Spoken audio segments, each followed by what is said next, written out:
The lesser-known candidate is presented by the law firm of SSA Lawyers PA, a law firm representing the disabled in Social Security and VA compensation claims.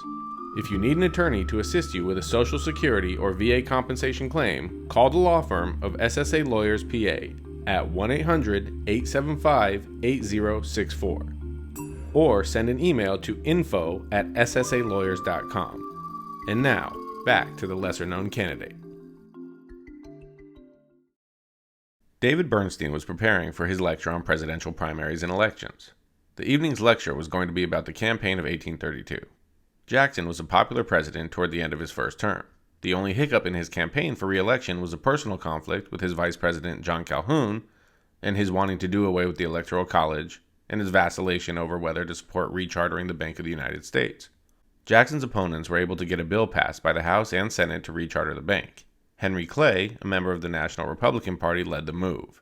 Jackson ultimately vetoed the bill. This set up a challenge to Jackson by Henry Clay. Interestingly, a third-party candidate also ran. His name was William Wright, who was a former Attorney General.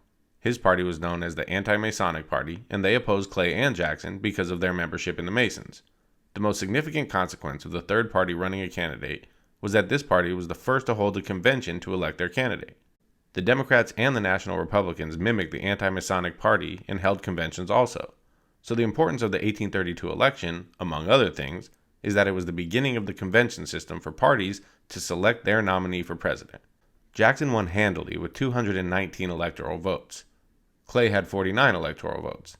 There was another candidate who ran under the nullification party that garnered 11 electoral votes.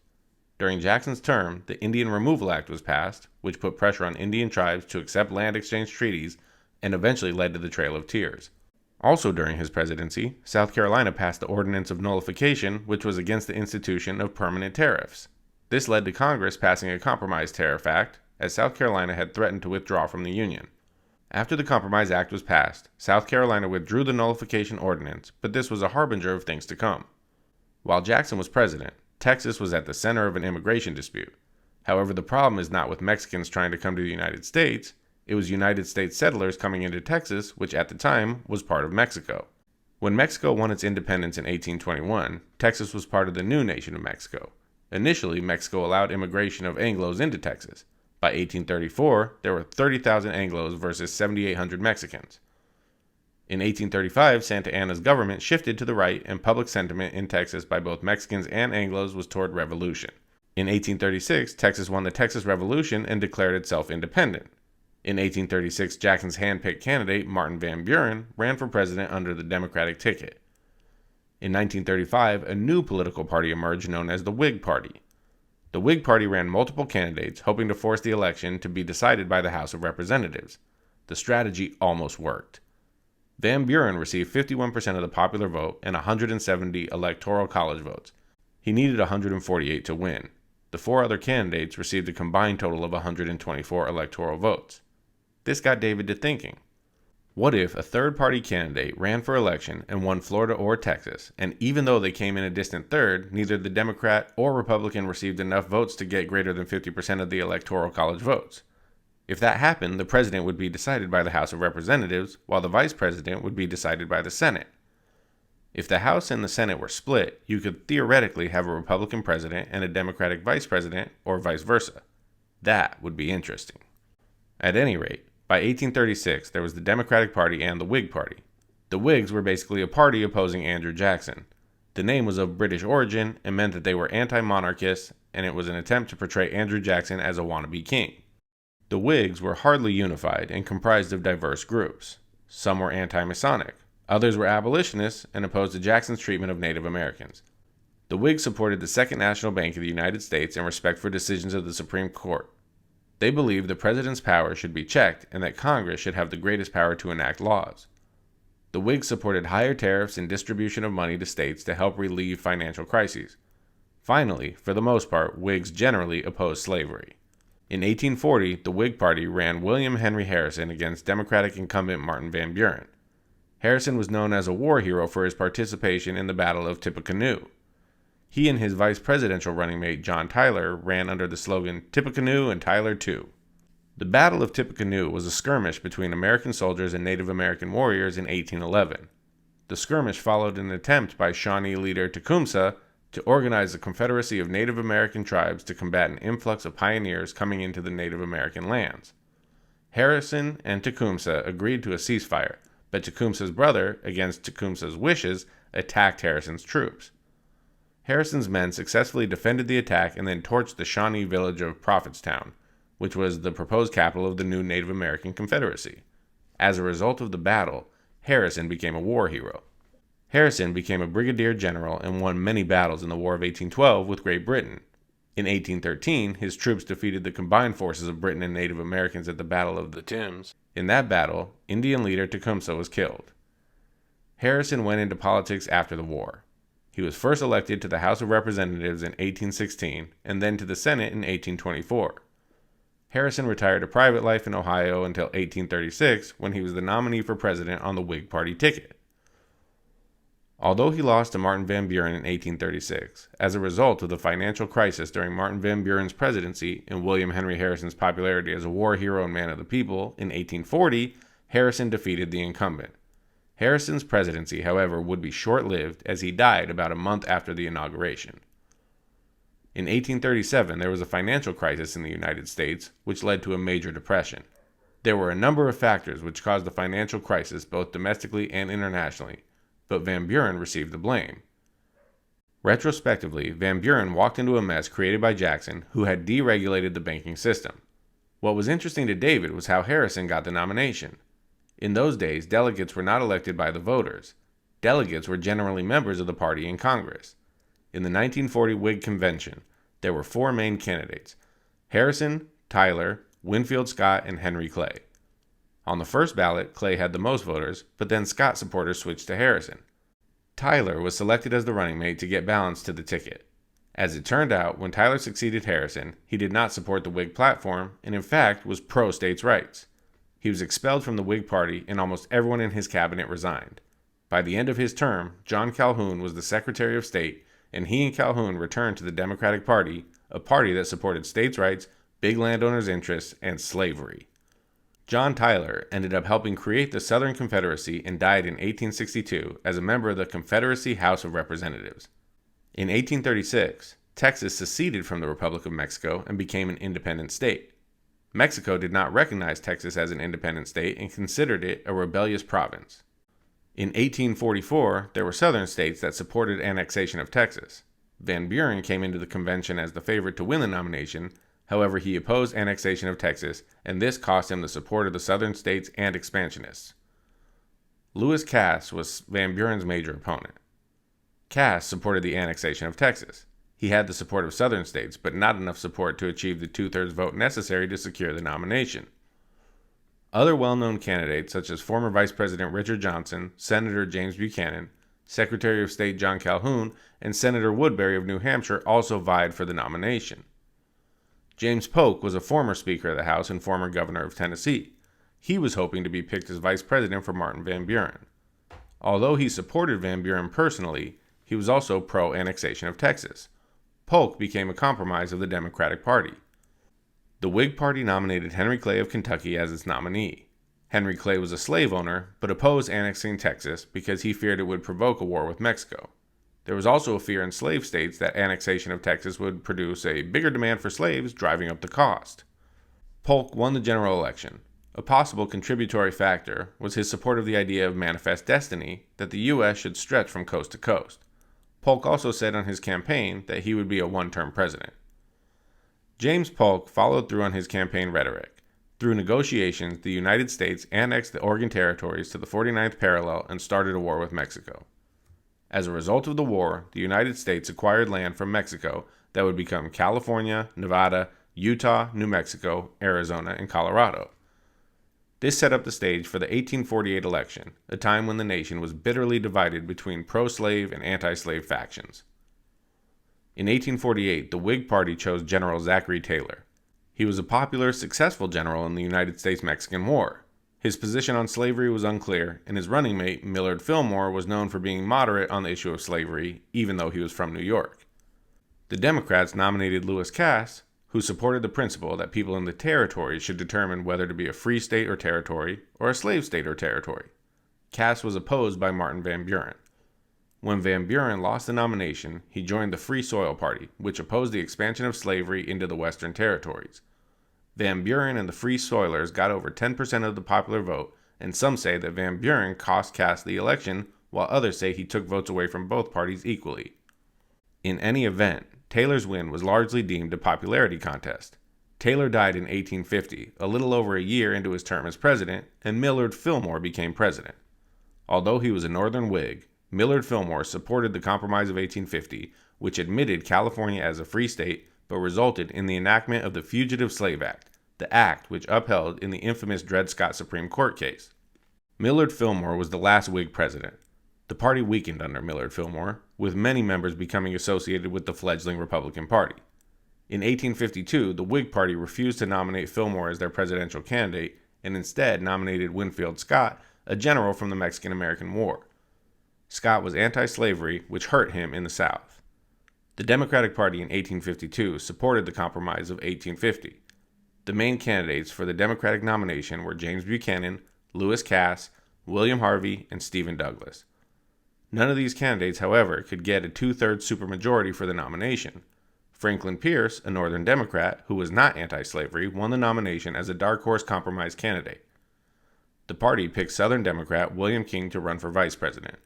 Perhaps because Scott was seen as anti-slavery, Pierce won the election decisively. David took a break from his class preparations. He was up to the 1852 election, 8 years before the start of the Civil War. The country was divided between the Southern states' rights pro-slavery voters and the Northern states, which were not necessarily anti-slavery for altruistic reasons, mostly for economic reasons, but anti-slavery nonetheless. David returned from his break. He had eaten dinner and took care of the dogs. He wanted to return to his lesson plan and finish up before the end of the evening. David resumed making notes. The issue of immigration was also a hot topic. With the gold rush of 1849, many Chinese persons came to the United States to work. A political party called the Know Nothing Party came into being, opposing immigration. In the 1850s, the railroad industry was expanding. The country was becoming more industrialized and less agrarian. Much like today, the country needed foreign workers to build a railroad system, but resented the foreigners for being here. The Crimean War was ongoing in Russia, causing a shortage of wheat, which helped wheat farmers in the United States, but also resulted in high food prices for ordinary citizens. Many of the same issues the country faces today, it faced in the 1850s. David wondered if, in 1852, people saw a civil war coming in just 8 years. Probably not. They say that if we don't learn from history, it's going to repeat itself. David thought to himself, let's hope we've learned. As David was preparing for his lecture, in the back of his mind, he was thinking about how he could use his historical information to help Rocky. He was contemplating about how elections are financed by special interests today, and noted that most American history books don't talk about election financing. On the surface, it appeared that the son of a white property owner would go to law school, run for office with the support of his connected family, and get elected to Congress, and then a group of congressmen from each state from a particular party would select its nominee, and the nominee of one or two parties would be elected president. He asked himself whether both parties' political campaigns were financed by the same business groups as they are today. There at least appeared to be competitive regional interests. The railroads needed cheap Chinese labor, but this drove down wages to white Americans. The South wanted to retain slavery, as it was necessary to maintain farm income. The U.S. raised most of its revenue through tariffs on goods imported into America. Tariffs served two purposes: to protect American manufacturers and laborers, and as a stream of federal revenue. However, tariffs worked both ways. Farmers were exporters. When the U.S. imposed tariffs on goods coming in, other countries imposed reciprocal tariffs on American goods coming to their country. This hurt the Southern farmers. Although slavery and not tariffs were the primary cause of the Civil War, tariffs were a secondary factor in pushing the country to war. Digging deeper, David saw there was evidence that iron producers in Pennsylvania, wool interests in Vermont, and factory owners in the Atlantic seaboard region were able to secure favorable tariffs for their raw material, either through lobbying or bribery. David was finished with preparing for his lecture for the evening. He then turned to the Della Grande campaign. The Democratic National Committee had recently decided to make South Carolina the first state in the nation to hold the Democratic primary.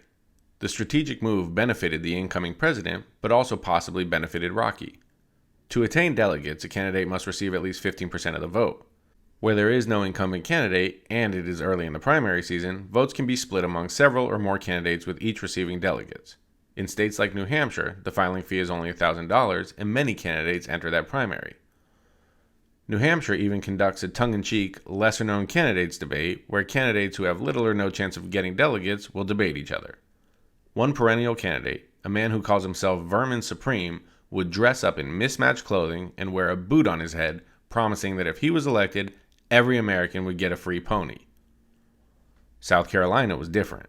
To get on the ballot in South Carolina, a presidential candidate gains access by filing a statement of candidacy with the South Carolina Democratic Party. A filing fee of $20,000 must be paid with the statement. Under South Carolina law, the state party executive committee will determine which candidates will be certified. Here's the catch.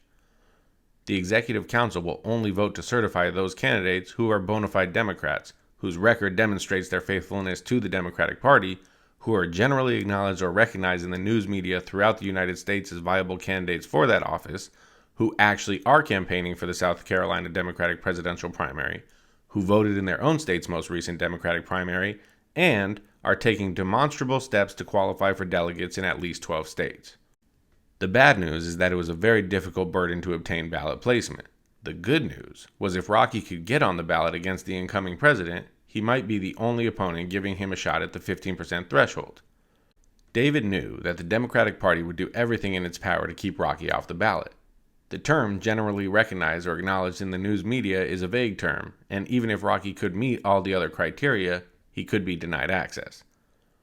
David tried to think of an angle to help Rocky. Rocky's family was from Spain, and his last name was De La Grande. That made him Hispanic. Only 5.46% of South Carolina's population is Hispanic. This means that the state underrepresents the overall Hispanic population in the United States. Perhaps it could be argued that if Rocky is not placed on the ballot, the Democrats could be found to be discriminating against a Hispanic candidate and the Hispanic members of the Democratic Party. David remembered studying about the white-only primaries in the 1940s in Texas. The Supreme Court took up the case of Smith versus Allwright challenging the Texas white primary system. The Democratic Party argued that since it was not a state actor, but a private entity, it could legally discriminate as to who could vote in its primary election. The Supreme Court, however, held that racial discrimination in primary elections violated the 14th Amendment to the United States Constitution. Although the South Carolina Democratic primary does not explicitly state that it will not put Hispanics on the presidential primary ballot, in practice, it could be argued that Rocky was not put on the ballot because he was Hispanic. It probably wouldn't work in the district courts, and by the time the case was heard by a circuit court or the Supreme Court, the election would be over. But it might generate some publicity for Rocky and help him get some free media notoriety. The next state to vote is Nevada. This used to be a caucus state, but now there is a presidential preference primary. There did not appear to be any filing fee or requirement to gather petitions to get on the ballot in Nevada. The good news was that it was easy to get on the ballot. The bad news is that there could be over 100 Democrats running for the presidential election in Nevada, mostly unknown candidates like Rocky. Nevada is followed by Georgia and Michigan. To get on the ballot in Georgia, a candidate must request that the executive committee of the Democratic Party have the candidate's name placed on the ballot. The committee will select the names to be placed on the ballot, and the rules of the party indicate that the intent of the party is to include all widely recognized legitimate candidates. There is no filing fee or petition requirements. If Rocky can get on the ballot in other states, he has a shot at getting on the Georgia ballot, but like South Carolina, the ultimate decision is up to the party, and the party does not want opposition to the incumbent president. Getting on the ballot for Michigan could be easy or very difficult. The first way is for the Secretary of State to issue a list of individuals generally advocated by the national news media to be potential presidential candidates for each party's nomination by the political parties for which a presidential primary election will be held. The second way is for the party chair to file a list of individuals they consider to be potential presidential candidates for the political party. The Michigan Democratic Party has expressed an interest to include all widely recognized legitimate candidates. The third way is for a candidate to get about 12,000 nominating signatures within about a 2.5-month period. However, the candidate will not know if he or she meets the Secretary of State or party's chair list until about 40 days prior to the deadline to get signatures. This means Rocky should try to start collecting signatures so he is about halfway done when the Secretary of State and party chair announce the list. If he's not on the list, he can finish getting signatures. Out of the first 4 contests, the party can virtually shut out any other candidate except the incumbent president in 3 of those states. If the incoming president gets all the delegates in the first 4 states, the nomination is a foregone conclusion, but Rocky can still get delegates if he follows through. There is always the possibility that 15% of the Democratic voters will vote for someone else just to express their sentiments.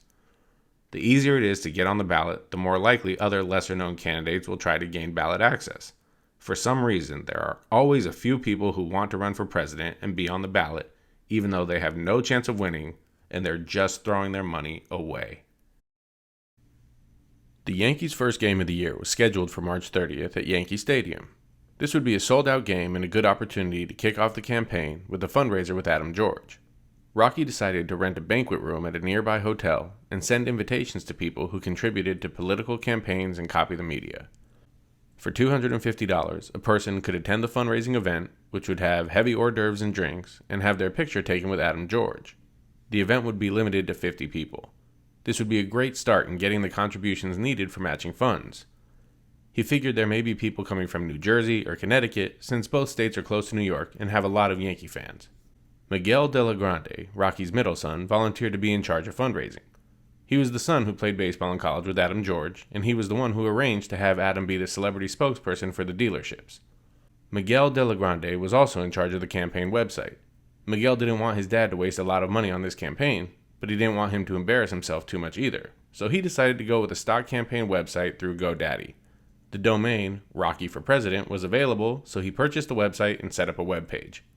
David Bernstein was responsible for making sure the filings with the Federal Elections Commission were correct and establishing a bank account. The first form that had to be filled out was the FEC Form 2, or Statement of Candidacy. The next form was the Statement of Organization. On this form, the treasurer would need to be listed. David suggested that Rocky asked his CPA to be the treasurer for the campaign. Corey Fishman had been Rocky's friend and CPA for 30 years. At first he was reluctant, but after some cajoling, he finally agreed to do it.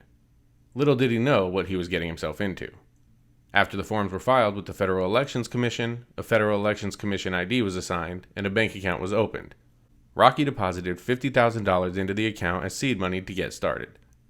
Now that the campaign was officially started, Miguel set up an account with ActBlue, a fundraising tool for Democratic candidates. This product could be embedded in the website, used for ticket sales, and integrates with campaign financial compliance software. The campaign headquarters had to be a separate location than De La Grande car dealership. Miguel and Rocky decided to purchase an RV and use a P.O. box as the campaign address. The RV was set up as an office, and a banner with Rocky for President was affixed to both sides of the RV. Only 1 month away from March 30th, and the Rocky for President team was ready to kick off the campaign. March 30th was here before they knew it. After the game, a group of 30 fans of Adam George waited patiently in a small conference room, nibbling on hors d'oeuvres and politely listening to Rocky as he shook their hands and told them he was running for president. When Adam George walked in, everyone broke out into applause. George hit a home run and a double, going 2 for 4 against the San Francisco Giants in a 4-0 rout on opening day. Adam George walked up to a microphone, said hello to everyone, and introduced Rocky as the next president of the United States. The attendees were a little baffled as to why Adam George would be endorsing this unknown car salesman, but they really didn't care. They just wanted his autograph and a picture with him. Rocky gave a very short speech, thanked everyone for coming, and the fans took pictures with Adam George. The event was over in an hour. Rocky had collected $7,500 in campaign contributions, and New York and New Jersey were done. They just needed 18 more states to qualify for matching funds. Brian Greenberg was the president's chief political consultant. He was instrumental in helping President Anderson get elected, and helped ensure South Carolina was the first state in the country to hold a Democratic primary. He occasionally checked the Federal Elections Commission's website, even though he doubted any legitimate Democrat would run against President Anderson. A number of people had filed to run for president as a Democrat, but this didn't give him much concern. However, in April, when Rocky filed his quarterly report for the quarter ending March 31st, he saw that Rocky had loaned his campaign $50,000 and received $10,000 in contributions from individuals in increments of exactly $250 each. Brian Greenberg's concern was not that Rocky would challenge the president, but that he could embarrass the president if the president was not nominated by 100% of the delegates at the Democratic National Convention. He knew the threshold to acquire a delegate was 15%, and even though the president was hugely popular in South Carolina, there were possibly 15% of the Democratic voters in South Carolina who didn't like the president and would vote for anyone else whose name appeared on the ballot. He needed to figure out a way to keep Della Grande off the ballot. He thought of meeting with Della Grande to try to persuade him, but he had second thoughts. Della Grande might be the type of person who would tell the media about the meeting, and that would not look good. He decided the best way to go was to meet with the chair of the South Carolina Democratic Party to make sure that Della Grande did not meet the requirements for ballot placement. As a backup, he decided he would make a deal with a young aspiring Democrat to volunteer to work with the Della Grande campaign as a college internship, report back to him, and in exchange he would offer him or her a job as a staff member in the White House upon graduation. Brian Greenberg was a graduate of NYU College of Law. He was familiar with the NYU College Democrats and called the president of the College Democrats, Ivan Mashinsky, to see if they would like him to speak at a monthly meeting. The College Democrats president was ecstatic. "Of course," he said. "Our next meeting is on April 27th at 6:30 p.m. at the Global Center for Academic and Spiritual Life, room 338. "I'll be there," said Greenberg, "but you can't make an announcement, and it has to be off the record. No pictures, no recordings." "I understand," replied Mashinsky. On April 27th, Brian Greenberg showed up for the College Democrats meeting. He gave a generic pep talk about why we need to elect Democrats. He looked at the audience as he was talking to see if he could find a potential intern. He noticed an attractive woman, possibly 20 or 21, either Hispanic or Italian, he couldn't tell for sure. After the meeting, he talked to each of the students. When he spoke with the young lady he had noticed earlier, he found out her name was Kathy Martinez. She was born in Miami, and her parents were from Puerto Rico and the Dominican Republic. She was majoring in political science and wanted to work in Washington as a staff member for a congressperson. He asked her if she was bilingual, to which she replied yes. He then asked her if she would be interested in working in the White House. Her face beamed. "Absolutely," she said. He then told her that if she was willing to work on a secret project for the president's campaign, he could guarantee a staff position in the White House if the president was elected to a second term. Greenberg explained that there was a person who was a little unstable but had some money who was going to run for president in the primary. He said he was concerned for the president's safety. He wanted her to volunteer as an intern for this man's campaign and report back to him if there was anything unusual going on. She could even get college credits for the internship. He advised her that this had to be top secret and no one else besides she and him could know about this. Kathy Martinez agreed to do this. Kathy Martinez then sent an email to the Della Grande for President campaign. "I'm a junior at NYU studying political science. I would like to intern for your campaign in order to acquire 4 semester credits toward my degree. Please let me know if I can schedule an interview with the director of your campaign." Miguel Della Grande opened the email. He was excited. People are starting to notice us, he thought. Miguel set up an interview with Kathy. Miguel and Kathy met at the Manalapan Diner on US 9 in Manalapan, New Jersey. Miguel was a handsome 6-foot, 27-year-old who would someday be at least part owner of the Della Grande Motors dealerships. Kathy was a very pretty and smart Latina. He and Kathy were at once smitten with each other, although neither led on. After an hour of talking about family, interests, movies, and politics, Miguel offered Kathy the internship.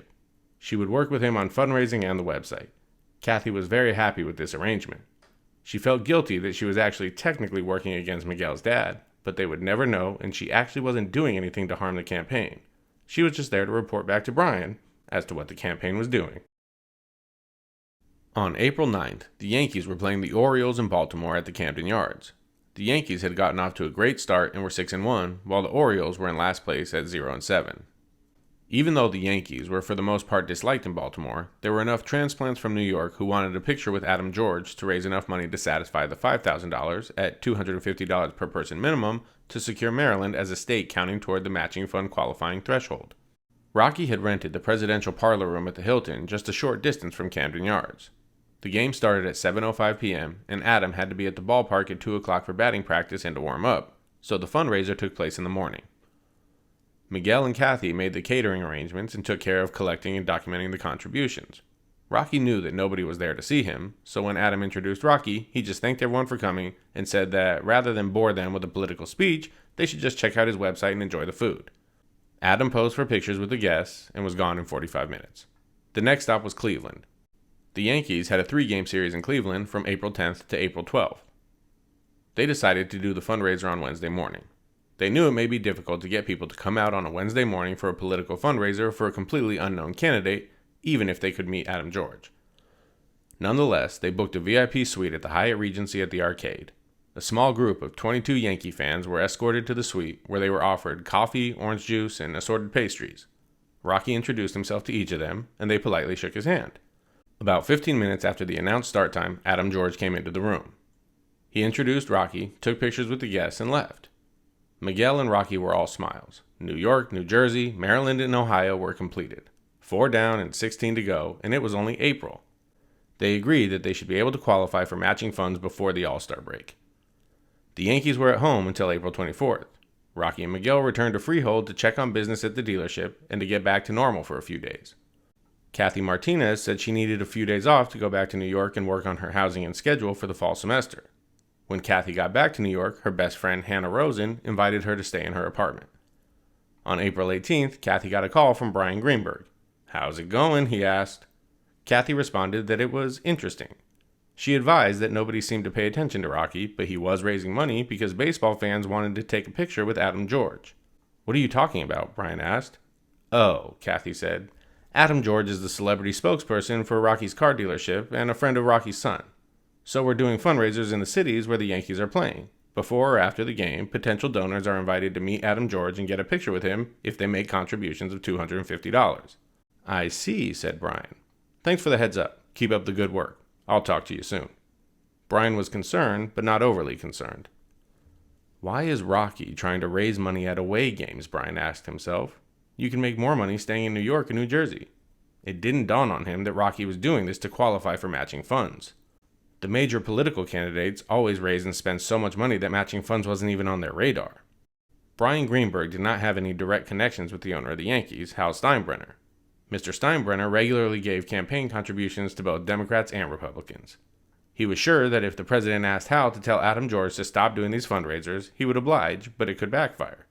The last thing the president needs was to be seen as using his position to obtain a favor from a powerful businessman. Brian decided to let it go for now. Perhaps Adam George would grow tired of this routine. What puzzled Brian was that Rocky didn't need to do this. He's got millions of dollars. Why is he going through all this trouble to raise a few $1,000s at best? It didn't make sense. Rocky, Miguel, and Kathy were in Minneapolis on Wednesday for the game with the Twins. The game started at 1 p.m. It was still cold in Minneapolis. The high for the day was 56 degrees, and it was supposed to go down to 45 degrees that evening. Target Field was a spectacular baseball venue, and a few blocks from Lowe's Hotel where they were staying. Rocky and Miguel decided to do something different for the fundraiser that day. They would do a dinner at Manny's Steakhouse at 6 p.m. Manny's is one of the country's top-rated steakhouses and featured dry-aged steaks, loaded mashed potatoes, and banana cheese pie to die for. Rocky and Miguel thought it would entice potential donors to come out on a Wednesday evening, not only to meet a baseball star, but also to eat at one of Minneapolis' best restaurants. Miguel and Kathy reserved a private dining room, which Manny's called the Bullpen, a room that sat up to 28 people. The donors, Rocky, Kathy, and Miguel, and Adam all had a great time. Although Adam had to leave early, as there was a game in Texas the next evening, this was the first fundraiser he actually enjoyed doing. The cost of the meals and drinks were almost as much as the money raised. Counting airfare and hotel rooms, the campaign actually lost money on this event. That did not matter to Rocky. The goal was to show that he was campaigning in a number of states and had support in these states. He did not want to be perceived as just some guy funding his own campaign. The Yankees had 4 games with Texas in Arlington from April 27th through April 30th. They decided a Saturday breakfast fundraiser on the 29th would work best. The Yankees would be home for a few days and then head south to Tampa Bay. The Rangers game on Saturday started at 7 p.m. at Globe Life Field. The Della Grandes liked staying at the Lowe's Hotel in Minnesota, so they opted for the Lowe's in Arlington as well. By now, the breakfast fundraiser was routine. The guests would come in, have some coffee and assorted breakfast items, Adam would make an appearance, say some nice things about Rocky, take pictures with the contributors, and leave. Miguel and Kathy were still infatuated with each other, but neither let the other know. Miguel did not want to be accused of sexual harassment, and after all, he was her boss and she was still in college. Kathy was also cautious because she knew she was only interning until the end of the summer. She also felt guilty that she was reporting back to Brian Greenberg, campaign manager of Rocky's opponent, and besides, she thought that if Miguel was interested in her, he would have made it known by now. Rocky decided to go to Tampa Bay ahead of time to meet with David Bernstein and to discuss the status of getting on the ballot in every state. The lesser-known candidate is presented by the law firm of SSA Lawyers PA, a law firm representing the disabled in Social Security and VA compensation claims.